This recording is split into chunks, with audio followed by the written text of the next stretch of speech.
Hey everyone, it's Jessica at Pretty Prints and Paper. Today I am going to talk about this fun thing called my supply graveyard. One of my really good friends, she is Daily Bailey B, formerly Making Up the Midwest, and one of the fun things that makeup bloggers do is this thing called their makeup graveyard.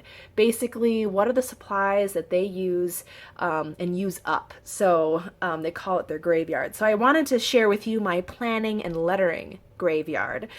These are the supplies that I use up and love and want to share with you today. First, I will start off with my planning graveyard to go through the things that I've used up. First of all, I use up a lot of these inserts.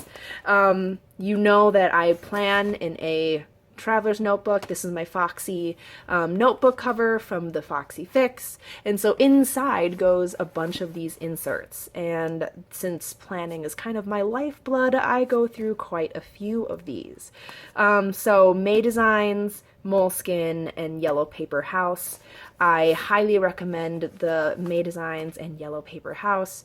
These are smaller, and they have 40 pages, so it lasts me about 2 months.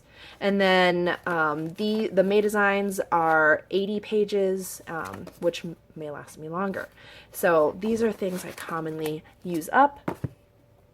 Writing in my planners, I go through a lot of pens. So one of the ones that I have used a ton of is the Bic Triumph. It's a 0.5 millimeter, writes really smooth. The ink is gel and super vibrant, and this was my go-to pen for a lot of things, including fake calligraphy. You've seen in my other videos how I do some fake calligraphy by thickening down strokes, and that's this pen that I've used. It's more inky, flows faster than what you would see in like a Pilot G2. So this is some, I've used quite a few of these. You've also seen this beautiful multi-pen that I've used in my planner. It's a 0.4 refill from my Hi-Tec Coleto. You run through them a little quicker because they are slimmer and they're gel. So I've gone through quite a few of the refills because it's just a really awesome pen. The 0.4 millimeter makes my writing look really neat, so I've used that quite a bit. Similarly, I just got these Pen Gem pens. Thank you, Juan, for referring me to them. They just are a really beautiful pen, and inside I got some more of the Pilot Hi-Tec Slim refills. These are gel again because ballpoint's not really my thing, but so the refill goes in here, and I have already gone through one or two of them because they are really fun pens to use, and the gel looks really great on my planner. And of course, the Faber Castell Pitt Artist Pen. Kara Bohoberry originally inspired me to use these. They're really great, similar to the Micron felt tip marker pens. They come in a variety of fine tip. This is a medium, so they come in small, extra small, and the tip works really well when I letter, so I will go over some of my final drafts with these pens for the final scannable version.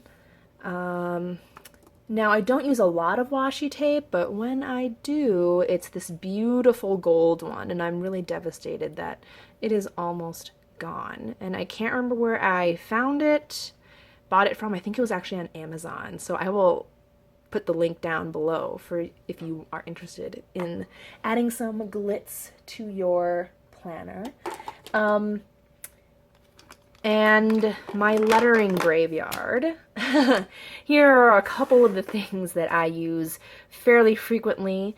Tombows. I am pretty hard on these. I don't follow proper protocol and use pencil first before I letter, so I letter straight in with the marker or the pen, and Tombows are just really, really fun to use. So they're in my graveyard not because the ink is dry or anything. It's really because I've worn down the tip.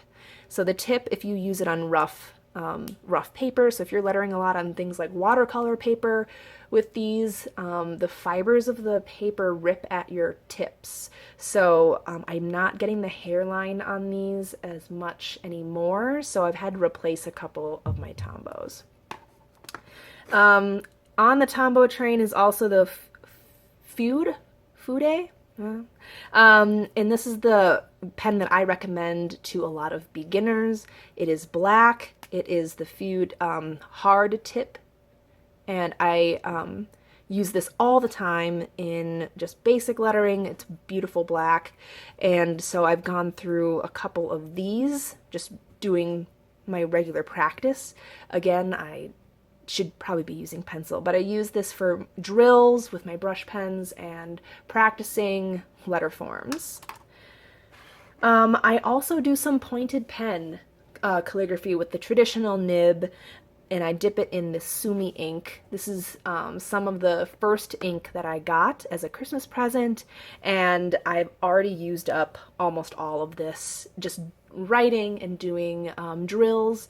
When the hand-lettered ABCs were doing their basics, I used up quite a bit practicing and doing the very unsexy work of that. These Coco Eros are my first like small fine tip markers. I've used up quite a couple of these refills that come off from the body because again I dive right in and use them for a lot of small work because the tip is extra fine, and so I use it for when I want to fit a lot in small spaces. And then, of course, you've seen me letter a lot with this Pentel Sign brush pen. Another great beginner pen because you can get a lot of control on it. I've used this quite a bit. I am creating mock-ups for my shop for covers and prints and stuff like that, and this is one of the pens that I go to regularly. So you can start to see it fade and the tip starts to dull after a while. So I'll be replacing this as well. So that's some of the stuff that I've been using. What is in your graveyard? What are the supplies that you've loved and worn and taken down to the ends? I would love to hear about it down in the comments. I will update this series every once in a while with the more experimental fun stuff that I get to use in the future, but that's all I've got for today. If you like this video, feel free to like, please subscribe, and I will see you in my next video. Bye!